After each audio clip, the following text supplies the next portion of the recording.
on YouTube, so you can watch the recording right there. Okay, okay. Okay, let's get started. Your time's precious. The most important thing that anybody can give anyone is their time, and you're here, and I'm going to make it worth your while. And if you know my presentations, they're really long and deep. My husband makes fun of me. He's like, "Why can't you finish something in 5 slides? Why do you need to have 60 to 90 slides?" And I'm like, this is so complicated. How am I supposed to share so much content at such a short amount of time, right? So that's why we're here. You're going to see how much information you're going to learn from here. And of course, please, any questions, please put them in the chat. There's also a Q&A section that you can use. Okay, so this is how to build a tier one extracurricular activity. We just focused on building that tier one. Okay, if you know, this is the slogan that I keep using is grades and test scores will get you in, but extracurricular activities are going to get you scholarships and get you selected into the college. Okay, that's it. And whatever I'm going to show you today, you're not going to see anywhere on like Reddit or anything. YouTube. So hold on, you can watch. Uh, okay, Reddit or anywhere or Google. No, this is not Google learning at all. This is like a real legit deal that has worked for my students. Okay, so that's what I'm going to share. How to build an undeniable top one extracurricular activity. I'm going to go over what are the different tiers and how to build them. Okay, and about me, I'm an immigrant. I studied in India. I didn't study here. And I was frustrated with the lack of clarity. I was like, why is this shit so complicated, right? When my son was applying like 6 years back, I was like, what? I just can't seem to find anything at all. And that's why I quit my corporate job and started this whole shindig. Okay. A bit about me. I'm a TEDx speaker and a coach. I'm going to be I am already a coach for Johns Creek, which is April 25th. I'm a TEDx coach, so if you want to apply for the Johns Creek, let me know. It's April 25th, and the due date to submit your application is February 25th. Okay, and last year I spoke at the event. I'm a Tony Robbins certified life coach. I like the success mindset that Tony Robbins prescribes, and I don't follow anybody like very deeply. I just take the best juice out of people. I'm a positive psychology coach, an executive functioning skills coach, which is a prefrontal cortex of the brain. That's where the planning, prioritization, everything is there. I started off as a study skills coach. Okay, I used to only work with students who had Fs, who had like issues in school, like social issues, who were on the spectrum, who had like emotional control issues, used to get into fights, and all those kind of imperfect kids. I mean, I don't like calling them that. The society calls them that. And that's how I started my practice. And I could see tremendous progress in them. And as my practice grew, people wanted me to do college counseling. I went to UC Berkeley. Now we learn from UC Irvine as well. And started my college counseling. Now that I have people, I've gone back to my roots, which is students with learning disabilities. That's what I'm most passionate about, who are on the spectrum, who have ADHD, who have mental health issues. Everybody is welcome in my world. And we are all trained. I have psychometrists, psychologists, experts to help them. Okay. And I'm a certified pranic healer and a meditation instructor. I do struggle with anxiety. I used to be depressed for a while. This business helped, not business, this whole coaching kind of helped me from myself, right? So I apply, I don't practice as a healer, but I just use it to heal myself and my students. And I did my college counseling from UC Berkeley. I'm the real legit deal. It's not like my son got into somewhere and I'm an expert. I mean, I learned from the best college planner, counselor, Evelyn Alexander. Okay, and right now we're all enrolled in the UC Irvine course for learning differences and everything. Okay, and this is my speech. I'm just going to copy the link. You can watch it later. You can go over what is my philosophy. It's the third parent. Students have the mom and dad, and they have us, right? So that is the kind of nurturing support that we provide. And very simple. What is it that I do? I help students discover their authentic self. That's it. Discover their authentic self and express it in the college application. Okay, there is no rule book. We don't have like a cookie cutter solution that works for everybody. It's all an individualized plan that we create for students, and that's what has made us tremendously successful. I just learned today that one of my students got into U Chicago. Got it. And that is the kind of results that we deliver. Okay. And our success, my students have gotten into Stanford.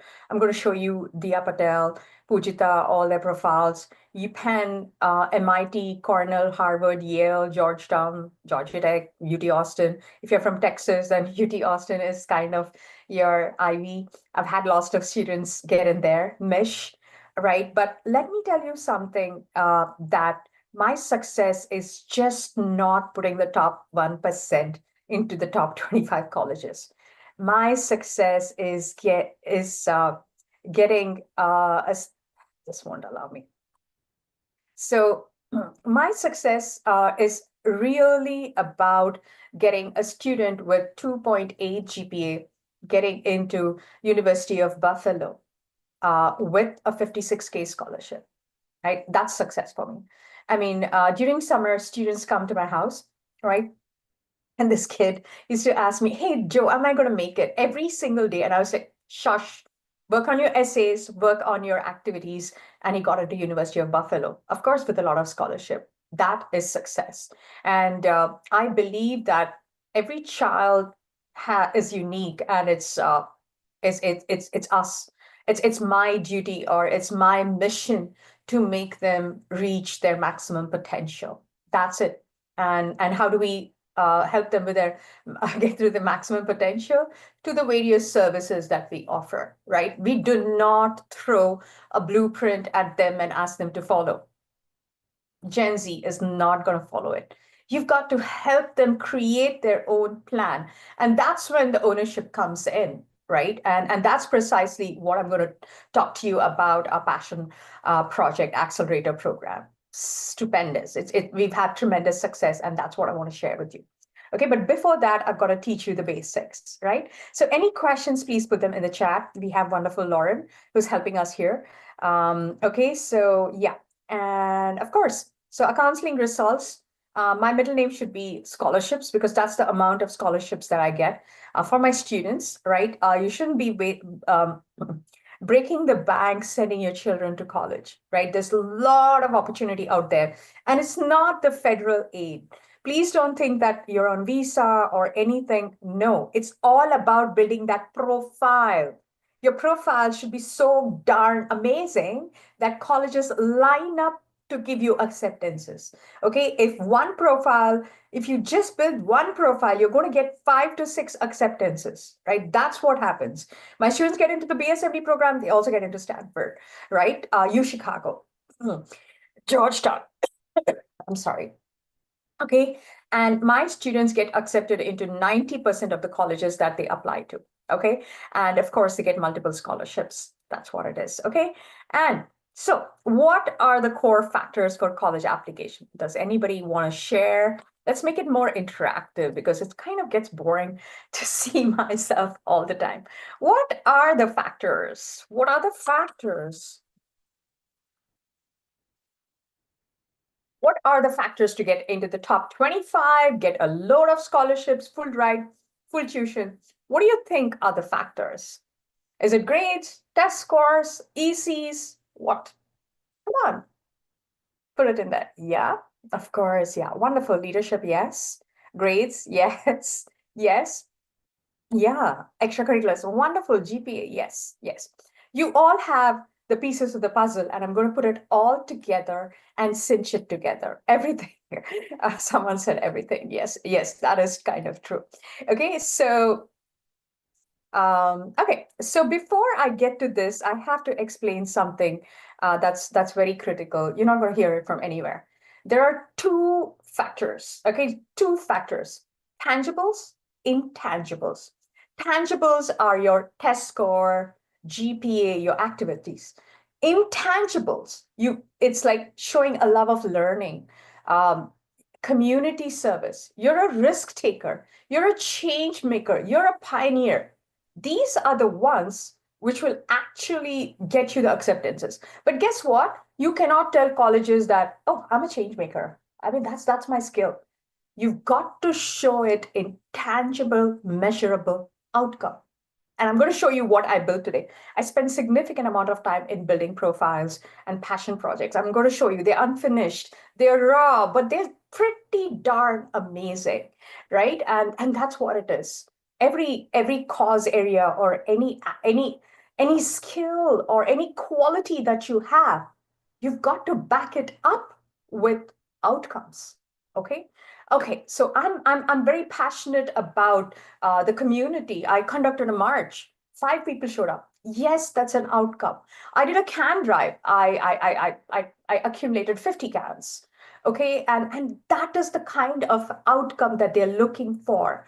And it's not fluff. And if you think that you can put like minimum effort and BS in your application, please don't do that. It's like a very, very ethical way of getting in. And admission officers are known to smell bullshit. Right? So I want to warn you that, right? And also, if you're an Indian, I'm an Indian. Most of we Indians go to the Indian store, and when we have to buy okra, we pluck the tip to see if it's a good okra, right? Admission officers are like that. They know how to pick candidates, right? Just like you go and get like the freshest fruits, juiciest pineapple to nurture and take care of your family. Admission officers know to pick the right talent and the crop. That's it. There's no BS. Okay. So now that we've established the tangibles and the intangibles, I'm going to continue. It takes 6 steps. If you're multitasking, please come back because this is super important. You want to take a snapshot, go ahead and do that. The first is GPA. Duh, of course. 10 plus APs. If your school offers 35 APs, you better have 10 to 15. And also, please don't ignore the history APs, the language, the foreign language, and all that. I know a lot of people say, oh, my child's going to do STEM. Why do I need history? Duh, you're in the United States. You need APUSH, AP US history, right? So double up on that. My older son graduated with 20 APs. My younger son graduated with 19 APs. And my older son graduated from Georgia Tech in 3.5 years because he had that many APs, right? So you got to blend it, right? You got to take the easy APs with the hard ones, right?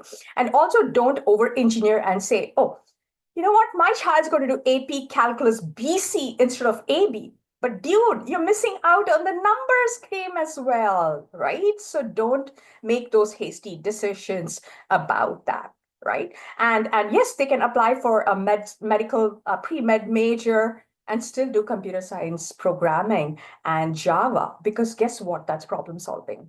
Right? So any questions about the grades and course rigor is super important. It doesn't matter if they are in the regular traditional College Board AP or IB curriculum. Admission officers love IB curriculum because it makes out of the box thinkers, right? Next is test scores. It's not test optional anymore. And I want to tell you that testing is a $2 billion business. It ain't going away. Nada, nonce, never. It will never go away. So you need upwards of 1550 and 34 plus in ACT. And personally, I prefer ACT over SAT. Nobody told you this, but ACT is more predictable exam. It's more problem solving, critical thinking. My students do tremendously well in ACT. So I would say take both and see how you do. And a lot of colleges give scholarship for your SAT and ACT. And University of Alabama is one of them. You get the presidential scholarship if you score very, very well. Okay. And this is where it gets interesting. You've got your child, or if you've got to have an atypical extracurricular activity, a rare talent and activism. Okay, not the inky dinky profile. If I asked you what's your best extracurricular activity, and you tell me HOSA, and you tell me like what is that thing that everybody has? National Honor Society, you've lost in the game, right? the secret is to stand out and not blend in. You go to an activity, like for example, robotics. Robotics is like the most common activity. If it's UX, it's a dad hobby. You see all the dads like, oh, I want to do that, right? You see about 500 of students there. That's a very, very common activity. It's going to be there in every. I mean, you could have done something very significant in robotics. That's another thing. But you see a lot of kids in that particular activity. It's going to be there in every single one of their profiles, right? So the secret is a rare talent. You don't have a rare talent, pick up some kind of an activism. I'm going to show you all examples. A cause area that's hard tugging, that's problem solving, right? That's it. You cannot have a uh, typical or a run on the mill activities, which I see a lot.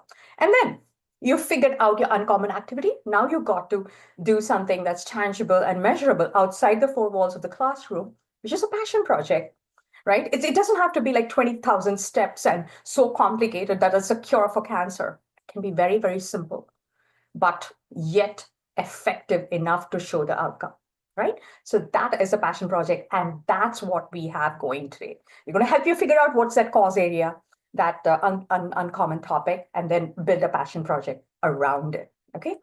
And then, I'm so sorry, I have this stupid cough from the past 1 month. It's a I promise it's going to stop. Okay, next is demonstrating a rare intellectual quality, right? So they know that Gen Z are surface learners. Gen Z are surface learners, get it? And research is something that makes them deep learners. Okay, and as a counselor, I mean, we have to go visit colleges. I mean, in order to keep my standing, I have to visit colleges and meet admission officer. You can ask the admission officer what they're looking for in a candidate, but you can't ask them to admit them, right? So they will tell you exactly what they're looking. And this is something that I've extrapolated from all the admission officers is that they like to see research. Okay. And why? Because it shows that this child can write an academic research paper. Of course, writing a research paper is important. And they have elevated their learning to learn under a university professor. So they are here. Working with a university professor is here. So they need to bridge that kind of gap. So they love it, love research. And if your child's gone in president conferences, which my students have, that's again a tier one extracurricular activity. Okay. So, and also if you're applying to Stanford, one of their questions is, can you tell us a time you demonstrate an intellectual curiosity? And that's where you got to write about your research, right? And this is another thing. It's fit to major or the major that you're picking. If you're picking finance, then you need to have three or four activities that relate to finance, right? I had a student who went full right to an actuarial science, went to nuclear engineering, BSMD, business, just about every major that you can think about. So what do you need to have for that? Academics, of course, if you're applying to finance, you need to have econ, which is macro and micro, statistics, right? Those are the kind of courses. Then extracurricular activities, right? So I had this student who kind of was pursuing a finance major. So what did he do? I'm going to show you right away because it's pretty damn amazing, and I got to show you this. His name is Arya. He's from the Cumberland School District. Okay, and what did he do? He did research on why Cumberland School District was in a deficit for about a lot of years, right? So they had a budget deficit, and he took it apart and kind of did a research and wrote a research paper that he has submitted for publishing, okay, as to what it is. This is his final paper. As to, he figured out that the teacher benefits was something that was killing Cumberland School District, right? And it's so specific. And he was able to write his research paper. And what did that mean? It meant he had to go over all the budget and everything. This is all common knowledge. Okay, so we gave him a list of tasks and methodology and everything. And if you see here, I'm giving you this example because you have to know about how things work. So Cumberland Valley School District's budget is online. Everything is available. We kind of etched out everything for Arya as to what to do for his research. And he did research. He found the findings and he wrote a wonderful research paper. And he is going to a lot of colleges, as you can see here. So it's that level of depth, the level of commitment, the level of being rare. I mean, that's like a very, very rare activity, right? And that's what's needed. So any questions, because I want to make it as real as possible, give you as examples as possible to do that. So that is the level of profile building that is required. Okay. So anyone want to tell me the real reasons why students don't get in? Okay, I'm going to pose you. I'm just not going to talk to you about the happy scenario that everything is like perfect. Why do students not get in? Anybody wants to take a guess? Anyone? Why do they not get in? Are they not smart? No, not good grades, not good test scores. Mm-hmm. Mm-hmm. Yeah.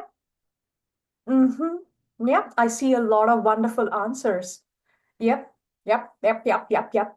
It's because they're invisible, right? There's just one way. It's because although they've done a lot of things, they're still invisible. They're hiding, right? There's no juice in their profile. I get hired a lot when students don't make it, and it's the most depressing time in my career where I have to go and dig in and do like a postmortem, right? I see a lot of crime shows. Oh, it's bad. And I'm like, shit, this essay could have been written better or whatever, right? There's no theme in that, right? So that's precisely what it is, right? The problem is it's the test scores and grades get you noticed, but extracurricular activities get you accepted, right? They get you accepted. They're virtually invisible students that are there, right? So that's what it is. There is no theme, brand, tether, and anything. And another thing that I want to let you know is admission officer has 6 minutes for your application. Only 6 minutes. And I'm going to show you a real application where they want to look for, right? And within that 6 minutes, the admission officer needs to know what you stand for, right? What is your brand? I mean, what are you good at, right? What are you fighting for, right? What problem you want to solve? 6 minutes. Then click the accepted, throw money at you and move on.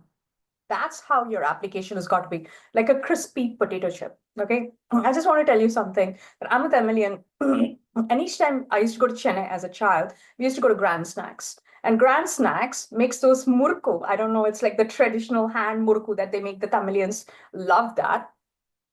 And you stand in line for hours to get that murku. Why? Because it melts in your damn mouth, right? It's got the right proportion of rice flour, butter, and everything. It's like that crispy potato chip that you got to make it. Your application's got to be like that. But that takes time. That takes strategy. That takes effort. Okay. And it's not an overnight thing. And it's not you who's doing it. It's your child, right? And guess what your child's going to listen to? Us. And I want to tell you that my own son, I didn't counsel because he's like, Mom, you don't know anything, right?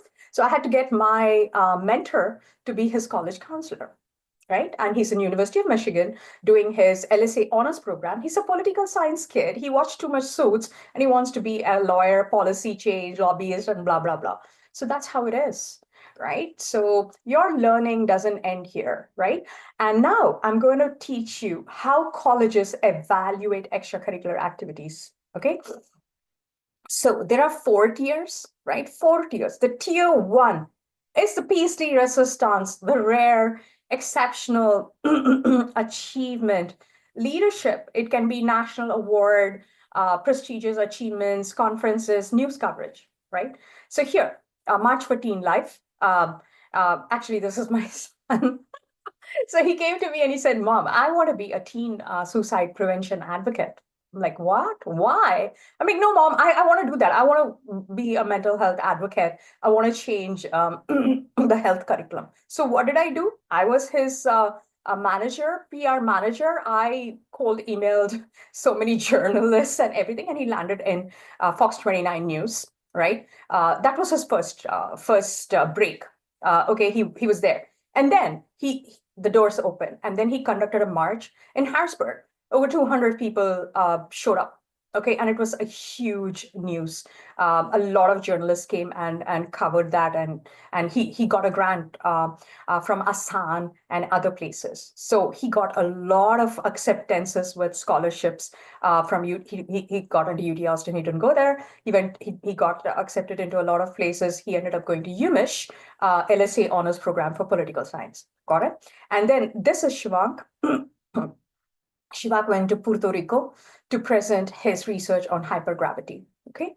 Then this is Shushti Amala. She got into Georgetown. She did 300,000 pounds of composting, right? So these kids were operating at the top 5%, which is what the IVs and the other ones are expecting.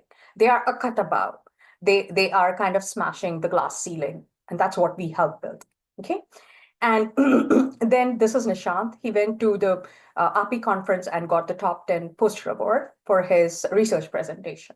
Get it? So these are examples of tier 1 extracurricular activity, the top notch. I've given you variety, right? And I'm going to show you what another student who got into Stanford kind of did. I just have to show you that immediately, otherwise I'm going to forget.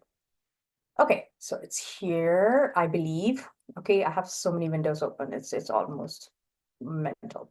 Okay, so I'm just going to show you what. Okay, so this is Dia. She got into Stanford. Okay, so this is Dia. She is passionate about mindfulness. She's a yoga instructor. So she helps teens and seniors with mindfulness. And what did she do? She went about, I mean, of course, you have the visual resume, which is your website, but then she used her website to conduct all these events, right? And you can see the gallery of events that she has. She has posted all her recordings. She got media coverage and pretty much everything there, right? So yeah, she's in Stanford. And the year before, it was Pujita, whose passion project was feminine hygiene, right? So that's it. Any questions about tier 1? Put them in the chat. I'm going to go to tier 2. Tier 2 is not as significant as tier 1, but it's still good, right? It's like leadership of a well-known organization, music, all those distinction. Now we have Anushka here, who kind of helping. What she did was she distributed surplus medical supplies to the homeless, right? And she was all over the news again. And we help with media coverage and everything as well. Okay, now tier 3 is where leadership positions of clubs come in, right? Clubs are lower level. I mean, I don't bash clubs. You need them, right? It's a starter thing, but you got to go beyond that, right? So, for example, founder of the school club, right? It's like the climate council or something like that. That's tier 3. Okay.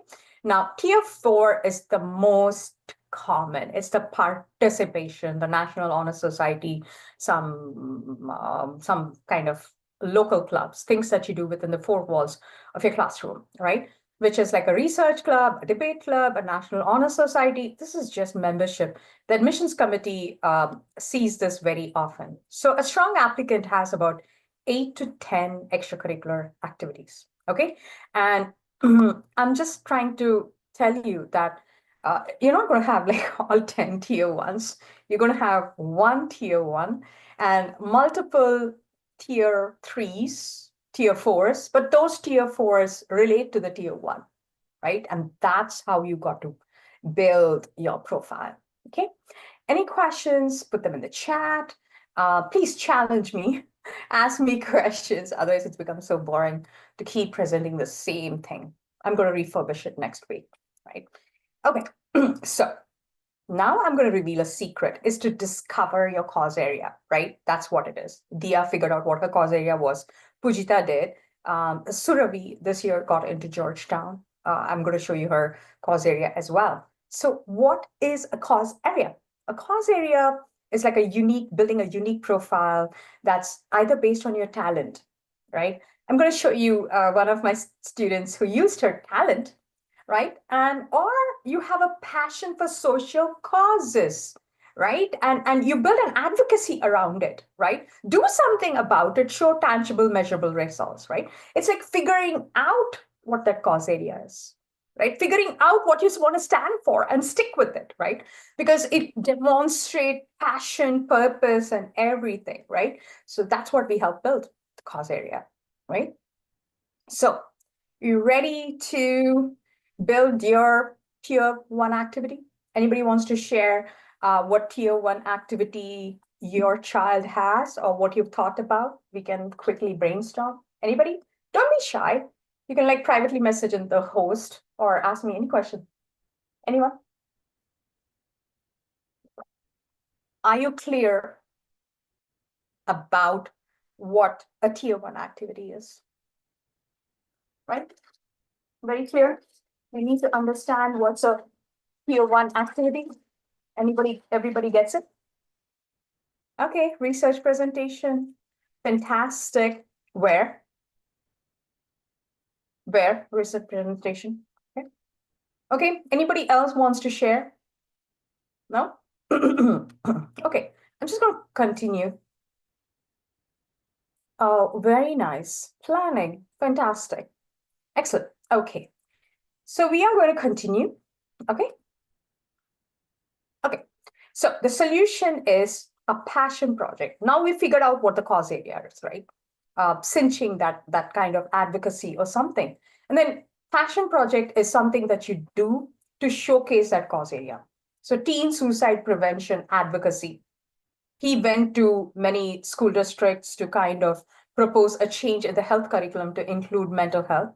Then he conducted a March for Teen Life, which 200 people joined, and he also got a lot of grant money. I do have $2,500 in grant money, which I'm going to start a program to disperse to mental health because that's my son's cause area, right? So the solution is to build a passion project that's unique, measurable, marketable.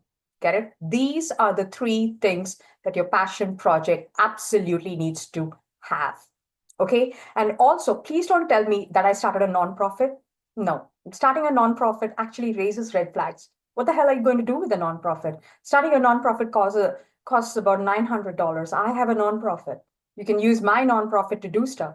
It's all about the action, right? The uniqueness, the measurability, the marketability, right? So that's what is a solution to building a tier one activity, right? And and it's not possible to like wing a tier one activity, right? The key is impact, right? The tier one has to culminate with tangible, measurable outcome, like a website, media outreach, conferences, events, right? So these all go together. We also make students like get media attention and everything, right? So this is it. This is what we have. Okay, and that's what we are introducing our Passion Project Accelerator, where we will help students figure out their cause area. And how do we do that? We have a whole questionnaire, not just a questionnaire. We know how to ask the right questions to figure out what area they want to do their passion project in. Then we help them build a functional website, right? Create 10 events, right? These are the events that they are going to use to market and make an impact to get their outcome. Then we're going to make them write an opinion piece for a newspaper. And then I'm part of the G100 global organization, and we're going to kind of nominate them. They will come and present their cause area and everything in the G100 platform. And after this, there is a whole committee that decides whether their nomination has to be successful, right? And that goes in the honors and awards. Okay, so that's what we have. And we guarantee an outcome or your money back, right? So we have dedicated counselors who specialize in specific majors, right? A fully functional website, media coverage, of course, and structured accountability.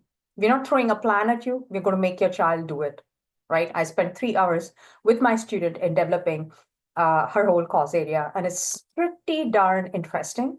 I'm still in the process of building it. We are not done, but I can show you what is it that we've been doing. Again and again, I come to this. I'm just going to quickly show you what I did today. Any questions, please put them in the chat. So where is it? Okay, so this is my pre-law political science student.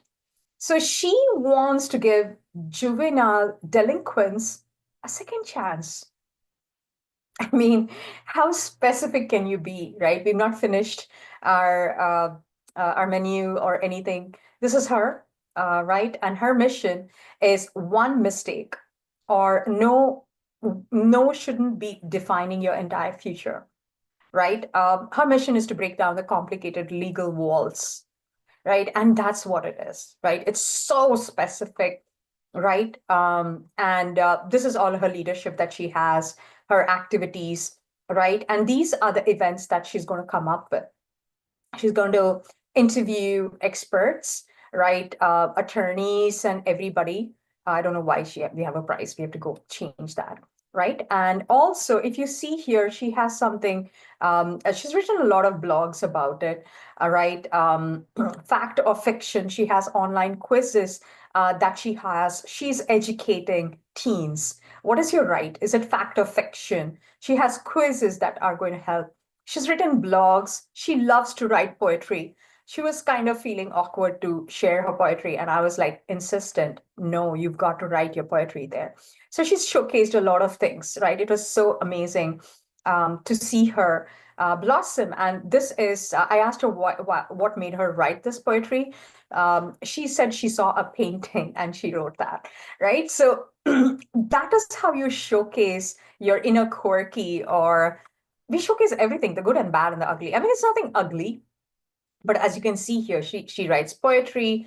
Washing her hair, she wrote a poetry about it, prose and blogs, and we're going to have different kind of things. And also she has all these quizzes and challenges.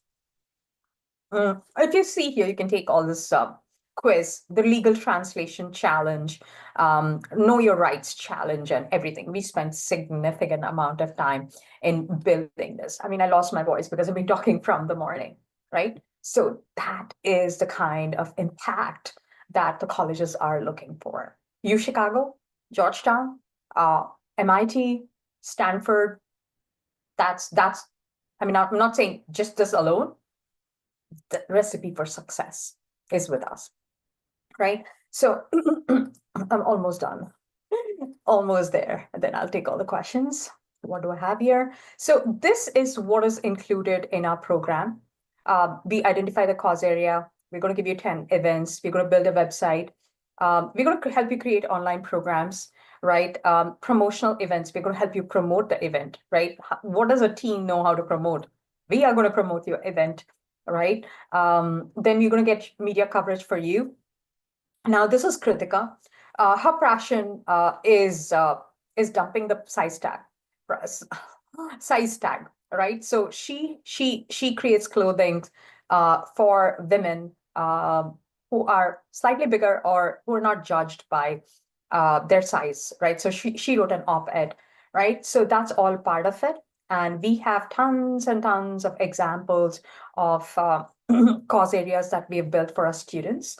And I want to go over an acceptance letter from Duke, okay? And it'll clearly tell you what they're looking for. Admission officers will write handwritten notes a lot if they love the applicant and they want them to absolutely come. It says, I enjoyed reviewing your application and the admissions committee was impressed by your innovative projects and research prowess. That's it. That is a secret to the top 25 colleges, right? And I'm going to share some more. This is a student who was a mental health advocate. If you see, the admission officer says, we admire your dedication to mental health. Okay, and she was given $80,000. She didn't have a great profile. Okay, and how do you register? All the information is on our website, giftedgapper.com. Okay, this is our website. And I want to tell you that this company was started by my older son. He doesn't look like this anymore.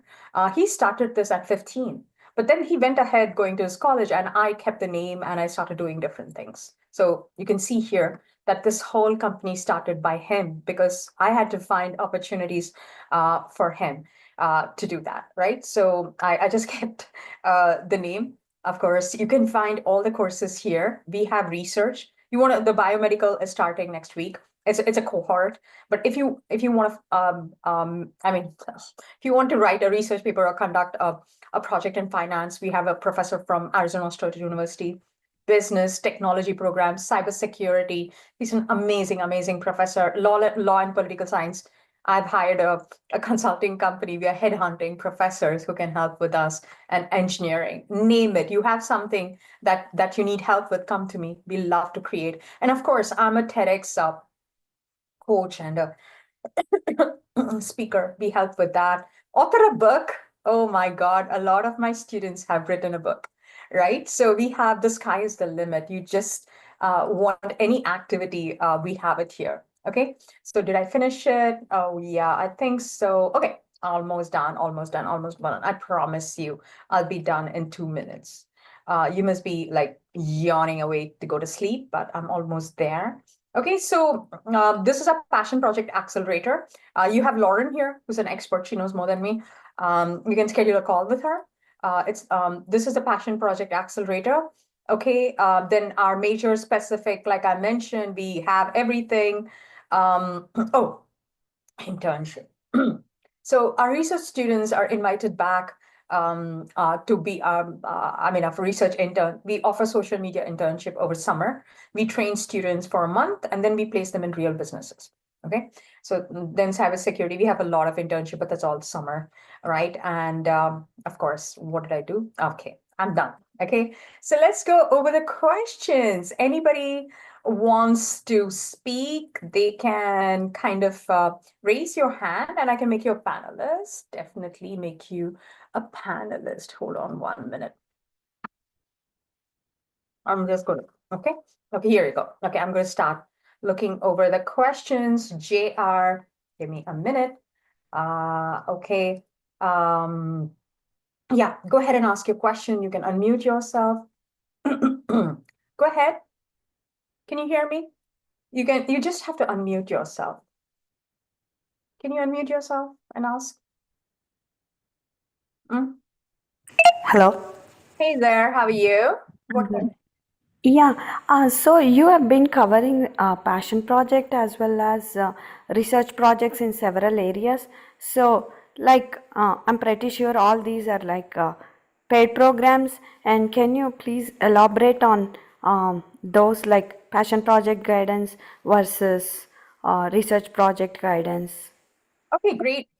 I want to tell you, dispel the myth that there's nothing wrong in going to a paid program for research. Okay, I have written recommendations for MIT, and I mentioned that I've taken money and how much money I took. It's full disclosure. Colleges know that, right? So there's nothing wrong in, research can be a passion project. If you're applying to a STEM major or a BSMD program, you absolutely need research. So we recommend that students finish research before they start a passion project, right? So they are interconnected, right? So that's what it is. So yes, you need research, you need a passion project, both. Okay.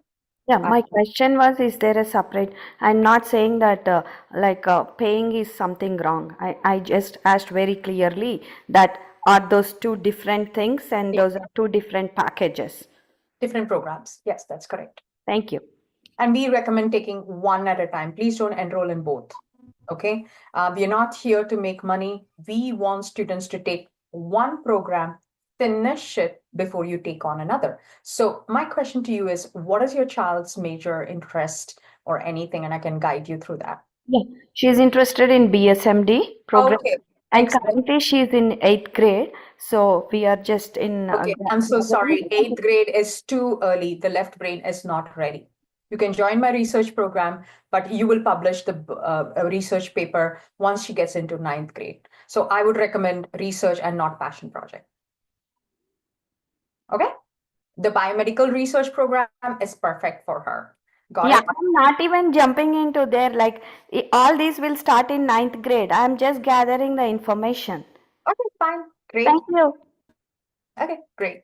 Okay, so the question is, sometimes school have certain course selection path and it doesn't allow to take more APs. What should we do? You don't need to worry about it, Sandeep, because the regional admission officer. So I have to go back and explain to you about how this works. So there's a regional admission officer, for example, Duke, who's a resident of your area, right? Pennsylvania. So this regional admission officer knows about every school district, and in the school report or recommendation, it will tell them what the school's rule is. So if you're in Jackson School District, a lot of them don't allow taking APs before the junior year. So what do? You finish all your prerequisites and pile on to your APs in the junior and the senior year. You can get 10 APs, 5 plus 5. So that's possible, right? So yeah. Okay, do you have research projects that you showed? Absolutely. That research is, again, another middle name. I've hired consulting companies to get the best research professors. Our neuroscience expert is from University of Southern California. Our biomedical expert is a full biology professor from Mississippi, University of Mississippi. So please remember, when you're enrolling in a research program, ask the question, who's the guide, right? Whether it's a PhD aspirant or a full professor, it has to be a full professor so that you can put that professor's name in your application and your resume, right? So that's what it is. Any other questions? I'm clear on tier one, but my child is a freshman. Doesn't matter, right? You can still start working on your profile. The goal is to go towards tier one. You're not going to achieve tier one in grade 9 or 10. It takes time, right? It's over time that you develop that tier one extracurricular activities. The left brain needs to develop for that, but you need to start. You cannot say, "Oh, I'm just in the freshman. I'm not going to do anything." You can start with research, right? You got to build on top of that, right? Great question. Okay, planning. Okay, we got that. Is all communication done online? Um, we're a virtual world. I'm in Pennsylvania, right? I don't have an office other than if you call my basement as an office. I have students coming over, but I don't have an office. And I have students from India, Australia, and Dubai, California, all over. So we are a digital world. Yeah. Uh, yes, all programs are online and virtual. Yes, they are. Will research cover low SAT? Like I said, no, no, it cannot. You cannot say, oh, I'm fantastic extracurricular activities, but I don't have an SAT score. Duke wants 34 for ACT. Otherwise, you don't even qualify, right? So please don't think that extracurricular activities are going to kind of compensate for low scores. No, can't. Okay. Can we have a one-on-one call with you? Certainly, I can put in my link. Lauren, you want to put, oh, she put it. Okay, you can have a one-on-one call with me, which is a paid call. I'm going to give you the link. You can schedule a call with me and I can help you out with that. Why is this showing like this? I'm just trying to see. Okay, so yeah, thank you, Lauren. You can schedule a call using that link that Lauren just put in, and we can go from there. Any other questions before I let you go? This is your chance. There's nothing like a silly question at all. You can even put it in your host or private. I heard that they're looking for depth and not breadth. Okay. Sandeep, I'm just going to show you an application because there are 10 spaces in the Common App. Got it? So yes, you need to have depth and breadth both. Okay. And I'm going to show you how the application looks like, the different sections of it. And why is it that you need that? You cannot have one or two activities. You need to have 8 to 10 because you have 10 spaces. Are you going to leave them empty? Right? So I'm just going to go over the application. Your child is a PDF. This is a Common App that you use to send it. And of course, they know whether you're an African American or what your gender is, whether you're Hispanic and everything, your nationality, right? And of course, your education. And look at this college course, college credited courses, dual enrollments, they're superb. Admission officers love it. So when I say 6 minutes, I will tell you exactly where they're looking for. Okay, and then they're going to look at current courses. If you see here, he had piled onto a lot of APs here. And honors and awards, this is superbly important. So the G100 nomination that I'm giving you, if you get nominated, it lands here. So if you see here, this student was in the Boys Nation. He was fourth in 151. He had presidential award, capstone diploma, the academic award goes number one, right? So honors and awards, this is another place that the admission officer looks for. SAT, ACT scores. He loves ACT. He put ACT. AP subjects. You only have 15 spaces for the APs. This kid had 19, right? So you have to put your ACTs, AP subject test scores. You cannot escape that. Stanford has made a rule that if you've taken APs, you better go give the test. Okay, and that's what's happened here. And also a lot of them need 4 or 5 to transfer credits. Now, research he didn't score very well, but research nobody transfers. Statistics he was not going to transfer, but the rest of them he could easily transfer credits, right? And then activities. If you see here, leadership goes number one. He was a domestic violence policy advocate. Of course, March for Teen Life. Then he was a legal intern because he's a pre-law political science candidate. He was a campaign intern. He founded this club. If you see here, this is tier 3. This is tier 1. He was a policy, domestic violence policy. He wanted to bring a policy in Pennsylvania where there's 3 strikes and the perpetrator goes to prison, right? He tried very, very hard. It was election year. He could not get that passed. Okay. So that is what it is. This is a tier 3 activity, right? Right. Rest of them are all tier 3, but that's tier 1. And of course, the Common App essay, they're going to look at his admission officer going to spend a little bit more time. Then there's additional information section where you pile on to whatever news coverage or your website or whatever you have there. They have 300 words for that, right? And then there is college specific information. This is Michigan. All right. So they'll have supplemental essays, it's like the communities essay. Colleges love it when students reference philosophers and historians, right? They want to see that the student is well learned. And also, why do you want to join Michigan? That is a question. So this is an application, and you know how 6 minutes is spent in that. I don't think you've learned any. I mean, you learn any of these outside, right? Don't you agree with me? Okay. So I'm going to let you go because I have another session, another call in another 5 minutes. I want to rest up my vocal cords. If you don't have any other questions, I want to wish you well. You can schedule a call with Lauren or with me, right? So yeah, we're here to help you build that tier 1 extracurricular activity and research. Okay, so I'm going to let you go. Have a wonderful evening and a good week ahead.